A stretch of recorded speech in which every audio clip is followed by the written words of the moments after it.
Welcome everyone. New little video today. I'm going to have a go at building some trail stands. So I hope I can get 4 out of what I'm actually sitting on. So I'll show you these. Obviously a lot of us have probably seen these DIY trail stands. So I thought I'd give it a go and see if I can get a few out of it. So this is the item, the trusty shower seat. So as you can see, it then provides me with 4 legs. I'm not going to use the individual little pins there. I'm going to use a different design as far as I don't trust those. Even when they're double-sided, I'd rather put a bit of a pin straight through. So I'm going to use like a bit of a tractor hitch pin for that. I bought the other parts. So all up, this seat cost me $10. And then the other parts cost me about $20. And I'm hoping to have it so it's also got a horizontal bolt in it so that it can actually mount under things if needed. So we'll see how we go, how we do a play. Okay, so the items we grabbed were some stoppers, because obviously once I cut, I need to put a stopper on the opposite end. Actual crutch stoppers were like $9 each, and I wasn't going to justify that, so I got some chair leg stoppers. Not sure whether we needed 22mm. We got here 22 or 25, so like $4 each. I then just grabbed some wing nuts for the other part, because what I was looking to do is on the vertical, then have a hole that a bolt can go through, wing nut on, and a bit of pipe slides over that. This all lives inside the jack stand when you're not using it, so then you can actually just put it underneath something horizontal, so under your swing arm, whatever you might want to do. If you've got a slot in your fresh frame, if you've got a hole there, at least you can slide the bolt in, or slide the bolt in once it's within the 6mm pipe, just to protect anything. So that way you can have a vertical stand with a horizontal. And these are 8mm M8. They should be well strong enough. There's not much leverage on there as far as, you haven't got a long pipe trying to bend these. So I think they should be able to hold the weight we're looking at. And then what I was looking at using was, the only place I've got one sitting up here right now, a smaller version of this. So this is like a tractor pin. So put this pin through the trail stand. Once you get to the right height, then I can swing around and lock it in place. So this is okay. It's the right size, sort of 8mm pin, but it's a bit too big and cumbersome, so I wanted a smaller one. Or I might just get some of these. We'll see. The shop didn't have them today, so we'll have a bit of a play, start cutting it up and see what might work. So I didn't want to trust these pins because they're just a single pin, so we'll drill a hole all the way through so we can put that pin we just spoke about. As far as length that we're going to do, we want it so that that's sort of the max length with your stopper when you're using it. And it's probably also not far off your skid plate, so we want to get a fair bit of length if we can. Why not use up the space? So we might as well just cut till we hit about that point. So we might cut off about, it's probably 20 centimeters. So we'll cut one, might just do one first, see that our design works, and then we can go from there and do the same with the rest. So we'll cut this off at about 20 centimeters, I think is what we'll go with. So 20 seems about spot on, gets us to about there. That's well enough to cover all our holes and still be nice and small to strap onto the side of the bike. So we'll give that 20 centimeters. So just wrap a bit of tape around so that we try to cut as straight as possible. I might just have a go with the reciprocating saw. If I've got a blade that should work. Let's see how that goes. Could be disastrous and messy, or it might actually go right.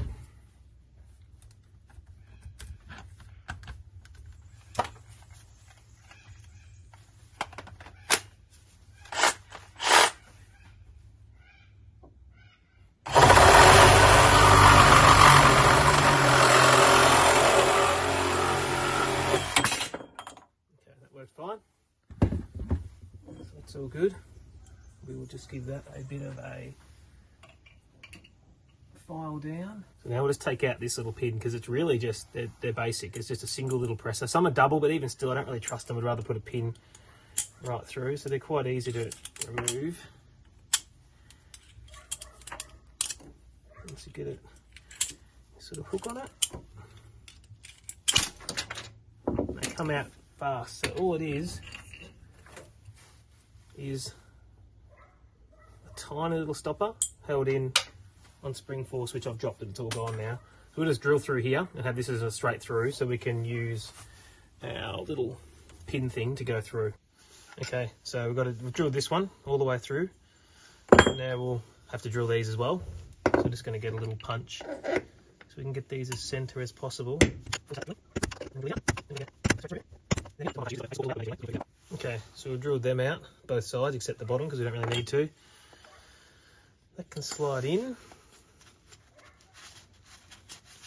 A bit stiff at the moment because of the inside bits of metal till that gets all the shavings. All right, so we drilled them out a bit. The original side's okay, so that can be a bit tighter. The other side I've now loosened, so you can slide it to where you want. Put your pin through, and obviously when it's a smaller version of this pin, and lock it. So that ain't going to go anywhere compared to that tiny little stopper pin. So I like the idea of that. So in theory, that works well. So that's step one, getting that to work. So when you're stowing it, you can drop her all the way down to, once we've got a little foot on here, to that hole. You put your little pin through,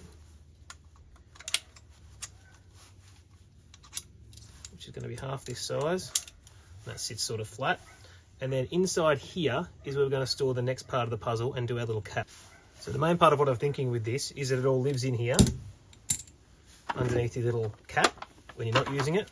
When you do go to use it, you've then got these extra parts in there. And what I was thinking with these is, in this bit, you can have a hole through here and end up having that. Okay, so we drilled that out. And that goes through fine on a slight up angle. Wasn't deliberate, but not a bad idea really, I guess. So this is what I was thinking, something like this. I need to get a spacer on here, but you'd quickly, we don't have to worry about it for the video, but you would spin on your wing nut. You'd have a short section of rubber tube that's the exact right width to slide perfectly over. Again, this sort of lives inside it. And then, if you want to jack up off a horizontal at all, you can do so. For example, like that, pretending you've only got that amount of hose. I can actually cut that bit off now anyway, for how much we want. We want about a bit of extra overhang maybe, why not? Actually, the hose can probably just be the stopper. It's not going to slide off like that. Done. Why over-engineer it? So then, you've got that you can put your weight on. Now, I'll test it on my bike in a minute, but I'm pretty sure that's going to hold up, no worries. So we'll go give it a go and see what it does. Okay, so one example is going off the swing arm here, if you wanted to. Lengthwise, it might foul and be in the way of the wheel, so you might not do it. You might go more off here, just with the flat stopper once it's on there. But just as an example of going off a horizontal, you can probably even go off here. But you pretty much get your tight right first, so we probably want to go up at least probably to that pinhole on that one. So see how this goes. And you can lock it off. And it's just a matter of pushing the bike up on the stand and putting it in place. So that's got the wheel up off the ground, not in the ideal spot, but as an example, up off the ground, no worries. There's no severe bend on that bolt at all. I guess you're pretty much right in. That's not a lot of weight sitting there, but that's an example of lifting it up for the back wheel. So should work fine. Having the rubber foot is good. It's long enough to have it sitting right there. It is fine, so you can still undo everything you need to. But I can always leave them longer. I might go a little bit longer again. Okay, so we're basically done. So that's the completed unit, give or take. Obviously, probably alter this. In theory, it works, or in reality, it works. Tested on the back. The front with the KLRs, you've really got to actually grab them from a lot further at the front because of their balance point and everything like that. So I'll see about that, whether this gets used or not, but it's mainly the back wheel and just for maintenance if you're on a couple of day away and you want to do a bit of chain maintenance and everything. This works really well. So with this then inside it, you then get your horizontal one, which goes nice under the swing arm just for the really quick chain lubing. You might not use this if you want to do take your tyre out and all that sort of stuff and your wheel out, because it might get in the way and you might just go off this. But this is fine with your nice bit of stuff on there, so it works quite well. So obviously you just take that off, like we said, that goes through, that slides on. So then your swing arm is protected and you got your little basic trail stand. Obviously fits whoever. Like I said, next ones I'll make these a little bit longer.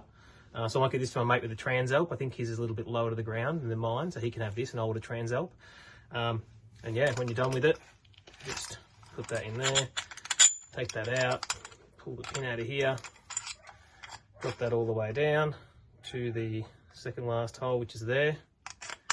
Put your pin back in, lock that back over, drop your bolt in there, put your lid back on, and the 22mm ones end up fitting perfect. And then you got your little trail stand, obviously with a smaller version of this. You obviously put anything through here. You could do a little nut and bolt really short, but I like these little, you know, quick release pins, but I just want a smaller version of it. And then you can strap that anywhere you want on your bike. So obviously these aren't new. Everyone makes these. I just got the ideas, a few different ideas off different ones on the internet. And then found this little shower chair. So obviously get 4 for $10 here, and 20, so $30 all up, give or take, I'd say. And half those things I didn't actually even use. So actually what I'm using is probably like $15 all up, $18 all up, and I can get 4 of these made. So yeah, if you like this video, feel free to hit the like and subscribe. Most of the videos, as if you have watched these before, are pretty much all about my KLR at the moment. So yeah, enjoy. Cheers guys, thank you.